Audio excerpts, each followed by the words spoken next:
যেখানে সবার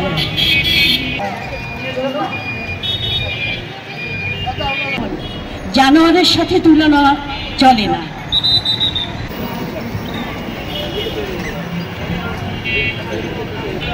আমাদের উচিত আমাদের সংবিধানকে আমাদের সচেতন হওয়া। তারা নিরাপদে থাকে। এই ভূখণ্ডে ভুল প্রমাণিত করছে মুষ্টিমেয় কিছু মানুষ। প্রতিটি মানুষের কাছে এই অবস্থা বৃদ্ধি পায়, তা দেশের অবস্থা আমাদের